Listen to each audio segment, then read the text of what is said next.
হ্যাঁ, আজকে সহজ পদ্ধতিতে সাতের ঘরের নামতা শেখাবো। দেখুন পদ্ধতিটা কাজে লাগবে আপনার। প্রথমে আমরা যে কাজটি করে নেব সেটি হচ্ছে বাম পাশ থেকে 0 1 2, এখানে 2 দিয়ে শেষ হয়েছে, এখানে 2 দিয়ে শুরু হবে, 2 3 4, এখানে 4 দিয়ে শেষ হয়েছে, এখানে 4 দিয়ে শুরু হবে, 5 4 5 6। আমাদের প্রথম কাজ শেষ। এখন দ্বিতীয় যে কাজটি হচ্ছে সেটি হচ্ছে এখান থেকে 1 2 3 4 5 6 7 8 9 আর 7 into 10 হয়ে গেল।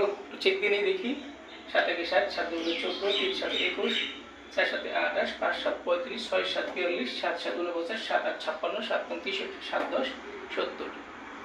ওকে, যদি এই ভিডিওটি ভালো লাগে আপনি আপনার বন্ধুদের সাথে, আপনার আত্মীয় স্বজনের সাথে এবং আপনার বাচ্চাদের সাথে শেয়ার করবেন এবং অবশেষে আমার ভিডিওতে একটি সুন্দর গঠনমূলক একটি কমেন্ট করবেন।